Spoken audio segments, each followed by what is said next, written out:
ඉතින් අපේ ගමන ආරම්භ කරා. අපි ගිහිල්ලා බලමු කොහෙද යන්නේ කියලා. මේ තමයි අපේ දුකට සැපට සනී වගේ ඉන්න අපේ ගමන් සංයෝජන දෙන්න. ඉතින් මේ ගමනටත් ඒ දෙන්නම අපි තෝරගත්තා. වෙනද වගේ නෙවෙයි. මේ ගමන අපි ගෙදරින් පිටත් වුණේ හවස 4ට විතර. මොකද අපිට ඕන වුණා වෙනද ගන්නවට වඩා වෙනස් විදිහේ ට්‍රැවලින් ෆීලින් එකක් ලබා ගන්න.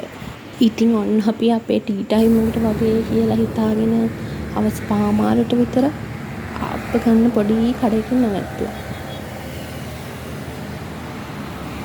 ඔන්න ඉතින් අපි අපේ ගමනේ අවසාන අපි අද රෑ නවතින්න හිතාගෙන ඉන්න තැනට ළඟ වුණා. දැන් නම් වෙලාව 7ට විතර වගේ ඇති. දැන් ඉතින් ඔයාලට කියන්න දෙයක් නැහැ නේ අපි කොහෙද ඉන්නේ කියලා. ඔයාලා හැමෝම දන්නවනේ මේ කොහෙද කියලා. බලන්නකො දවල්ට නම් වගේද ලස්සන කියලා. මම නම් මේ අනුරාධපුරේට රෑ වෙලාවක ආවම්ද කොහෙද. රුවන්වැලි සෑය ගාව රෑ 9:00 වගේ වෙනකන් ඉන්න දෙනවනේ. ඉතින් අපි නවතින තැනට ගිහිල්ලා අපේ බෑග් තියලා සුදු ඇඳුම් මාරු කරගෙන අපි එදා රෑ රුවන්වැලි සෑය ගාව 9:00 විතර වෙනකන් ඉඳලා පහුවදා උදේ තියෙන වැඩ කරගන්න අපි අපව නවතින තැනට ඇවිල්ලා එදා රෑ ගත කරා. ඔන්න ඉතින් පහුවදා පාන්දරම රැගිටලා කිරි ආහාර පූජාවට ඕන කරන කිරි ආහාර ටික ලෑස්ති කරා. මගේ මහත්තයා තමයි ඒක කැපවීමෙන්ම කරේ. ඔබ බලන්නකෝ එයා ඒ වැඩ ටික කරන අපූර්ව. මහත්තයාට ආසාවක් තියෙනවා කියලා කිව්වා වතුරෙන් හොදන්නේ නැතුව තැඹිලි වතුරෙන් හාල් ටික හොදලා එතකොට කිරි වෙනුවට පොල් කිරි දාන්න නැතුව ෆ්‍රෙෂ් මිල්ක් දාලා ඒ විදිහට හදන්න ඕනි කියලා. ඉතින් එයා ඒ විදිහට ඒ පිළිවෙලට ඒ ටික කරා.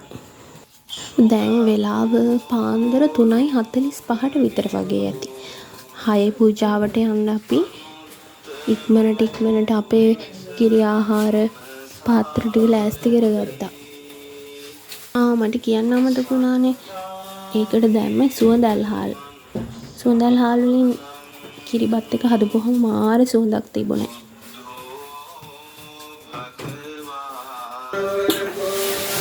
මේ අපි ලෑස්ති කරන්න මේ පාර අපේ කුඹුරු වලින් ගත්ත අස්වැන්නෙන් ටිකක්. කුඹුරු අස්වැන්න තාම නෙල්ලලා ගෙදරට ගෙනල්ලා තිබුණේ නැති නිසා අපි වෙලට ගිහිල්ලා මේ වගේ පොඩි වී කරල් කීපයක් ගෙනල්ලා අතෙන් සුද්ධ කරලා තමයි දානෙට ඒ හාල් මිටි එකතු කරගත්තේ. අපි අනුරාධපුරේ යනවා කීවට පස්සේ අම්මා ඉක්මනට ගිහිල්ලා ඔය වී කරල් ටික කඩාගෙන ඇවිල්ලා තිබුණා. එයාට හිතුණලු එයාගේ මේ පාර වෙල් වෙලා අස්වැන්නේ පොඩි කොටසක් හරි මේ විදිහට අපේ කිරිහාර දානේ මගින් අනුරාධපුරයට පූජා කරගන්න ලැබුණු ලොකු පිනක් කියලා. ඉතින් අම්මගේ ආසාවටත් එක්ක අපි ඒක ඒ විදිහටම කරා. පාත්‍ර වලට ලස්සනට කිරිහාර ටික අසුරගෙන ඒවා රටින්දී වියලි මිදි කජු ඒ වගේ දේවල් වලින් ලස්සනට අලංකාර කරගන්න වැඩේ කරේ නම් මම.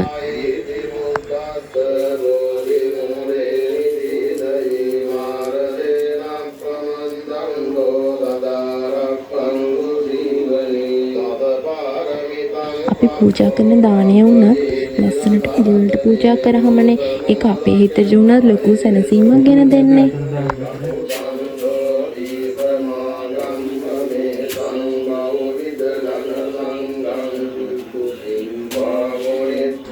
කිරි ආහාර පූජාව ලෑස්ති කරලා ඉවර කරලා අපි සුදු ඇඳුම් වලින් සැරසිලා ඔන්න දැන් අපි රුවන්වැලි මහා සෑය ගාවටයි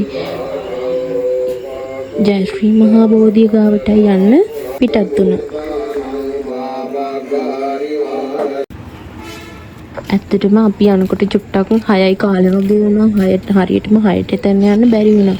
ඉතින් අපි ඉඩක් තියෙන තරම් බලලා ලස්සනට අපේ කිරි ආහාර පූජාවන් සහ ඒ අදාළ අනිත් පූජාවන් ටික ලස්සනට එතනින් තියලා පූජා කරන්න. අපිත් එක්ක මේ ගමන 5 දිනක් තමයි ගියේ. ඉතින් අපි කිරි ආහාර පාත්‍ර 10ක් තමයි ලෑස්ති කරගත්තේ.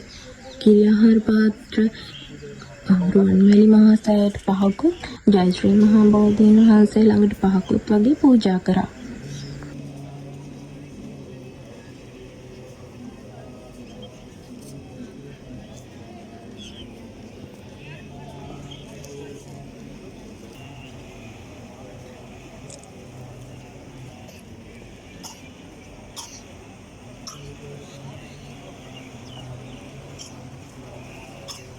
ඇත්තටම ජයශ්‍රී මහ බෝධිකාවට පූජා කරපු තැන මට වීඩියෝ ගන්න බැරි වුණා. මොකද එතන මේ වීඩියෝ ගන්න එපා කියලා කෙනෙක් කියනවා මට ඇහුණ නිසා මම ෆෝන් එක එතනින් ගත්තේ නැහැ වීඩියෝ කරන්න.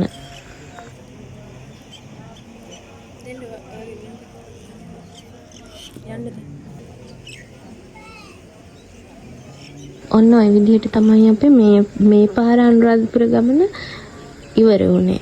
ඉතින් අපි අනුරාධපුරයේ අනිත් අටමස්ථාන ඒ තැන් වලටත් ගිහිල්ලා අපි ගමන ඉවර කරලා අපි ගෙදර ආවා.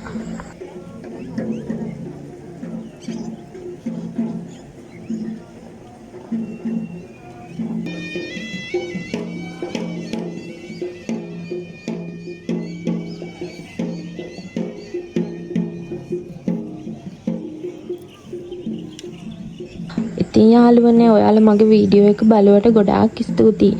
වීඩියෝ එක හොඳයි නම් කමෙන්ට් එකක් දාන්න, ලයික් එකකුත් දාන්න. මගේ යාළුවා හැමෝටම බුදු සරණයි.